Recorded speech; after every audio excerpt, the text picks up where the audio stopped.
What's up, beautiful people? I welcome you to this channel. It's called Blazing Spells, and today I want to introduce a new format, deck tech. To be precise on this one, Pauper deck tech, because I want to talk about this wild pile of red cards right in front of me. My introduction to competitive gameplay back in the day, when I was a teen, was a mono red burn list in Legacy, and I can tell you one thing, it was super fast and it felt so good to burn all these 3, 4, 5,000 euro or dollar decks of your opponents to the ground with your budget list. And this budget list looked a lot like this. Sure, there's no price of progress or goblin guide, but we don't need no goblin guide. I will tell you exactly why. But if you want to tell me anything, improvement, your thoughts on this one, any kind of critique, just write it down in the comments below. I'm always glad to hear from you. So, without any further ado, let's just dive right into here. I will tell you everything about this deck, about every card, why I put it in there, what my thoughts are on this. And yeah, let's pick this one right up. It's the Goblin Tomb Raider from Ixalan. New edition, and this guy says as long as you control an artifact, he gets 1/0 and haste. That's really huge. I mean, to tell you the truth, that just means most of the time he's a 2/2 with haste on turn 1 for us. You know why? Because we got all these artifacts right here. Land, Lotus Petal, the Synthesizer, and of course Epicure. He produces a blood token, which is an artifact, right? And all these artifacts just help us to activate this guy. So, blood token isn't the only thing this card has to offer. When it comes into play, it shoots 1 damage right into your opponent's face. And the blood token, well, it helps you to activate this guy, also helps you with metalcraft, and later on you can also sacrifice it to loot. Maybe a land you don't need for a valuable card you can later use to win the game. Right, next up is the Kasich Flamebreather. And to tell you one thing, at first I definitely underestimated this guy. I thought, one damage on non-creature spell cast, well, that's not too powerful, right? But let me show you one thing. These cards here, all of them, they're all non-creature spell. So every time you cast them with this guy out, it's guaranteed 1 damage right into your opponent's face. Casting so many non-creature spells, it just adds up. With this guy, you'll get your job done. So next one up, it's the Experimental Synthesizer. When this card comes into play or leaves the battlefield, you exile the top card of your library. Until end of turn, you may play this card. So basically it's just card advantage really, and the second ability is not too shabby as well. Sometimes Samurai gets the job done. I know many decks want to sacrifice this in Kuldota's Rebirth to generate a bunch of these 1/1 goblins, but nadas. We want to sacrifice it into demand answers. The thing with creature-based strategies is they're always vulnerable to creature removal, right?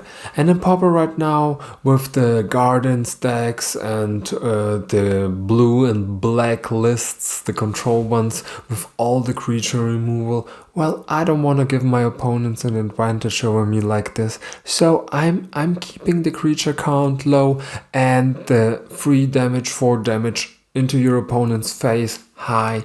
And to draw all these spells, you need card advantage and you need demand answers in particular. So let's get to it. We got the synthesizer done. Let's look at demand answers. Well, first of all, it's a gorgeous artwork, right? Really dig it. And it says, as an additional cost to cast this spell, you have to sacrifice an artifact or discard a card, but what it does, it lets you draw 2 cards right straight into your old paw, right? No exile, no playing until your next turn or anything. It's just straight pure card advantage. I know, Reckless Impulse or Rand's Resolve also let you see a bunch of cards, but they just exile them and you can play them until your next turn. But with demand answers, you just get to draw them. And you know, you can sacrifice a blood token or a lotus petal or even a land, or just throw away one of the lands you draw later on. You don't need them. You can throw them away to cast this spell right here and get to draw 2 fresh cards. So that's really cool. So next, we just talked about this card. Before demand answers, it was our to-go draw engine, Reckless Impulse and Rand's Resolve. Exile the top 2 cards of your library until end of your next turn. You may play those cards. I used to play 4 of each of them, but now I decided to do a 2-2 split in favor for the demand answers. So basically you can do it as you please. For Rand's Resolve, for Reckless Impulse, it doesn't change anything. And now let's get to the real spice and the real shell of this deck. We talked about this bunch of cards here, so let's dive into the free damage spells for our opponent's faces. Lava Spike. Right, it's from OG Kamigawa, it's a sorcery and it says Lava Spike deals 3 damage to target player. We read opponent, right? I don't know why they put target player there, but yeah, it's a really cool card. What's there to say? 3 damage for your opponent's face. Next one is a real classic. It's good old Chain Lightning right here. So the thing with Chain Lightning, it's also sorcery, but it lets you deal 3 damage to any target. Please be cautious with this card, because your opponent can pay also 2 red mana to copy it right here, right? And fling it back right at us or at a creature we control. So yeah, just be careful. Be careful with this card. It's kinda cool, but it's a double-edged sword, like people used to say. Well, and now Lightning Bolt. The OGest of the OGs. I mean, it's instant. It lets you deal 3 damage to any target for 1 red mana, so that's really huge. It's so powerful. And please, with this deck, don't waste your 3 damage spells on creatures your opponents control unless you ultimately have to, because you lose the game. Otherwise, save them for your opponent's face. You have to save these and shoot them directly at your opponent, bringing their life down. And yeah, well. So what's better than 3 damage? Right, to any target? It's 4 damage to any target. That's why we're playing Galvanic Blast right here. It's also an instant for 1 mana, and as soon as we got Metalcraft, this bad boy shoots 4 damage straight into our opponent's face. Right, that's a really powerful spell as well. Added with all the other spells, we'll just blaze through our opponents, and yeah, having a lot of fun with this. To finish everything off, let's jump to the mana base. First of all, Lotus Petal. This 0 mana artifact really helps us a lot. It does not only produce a mana of any color, but it also enables our Metalcraft and helps with the Goblin Tomb Raider. Otherwise, you can sacrifice it into the demand answers, and when you got your classic Flame Breather out and you see it out of Reckless Impulse or Rand's Resolve, it's another 1 damage right into your opponent's face, right?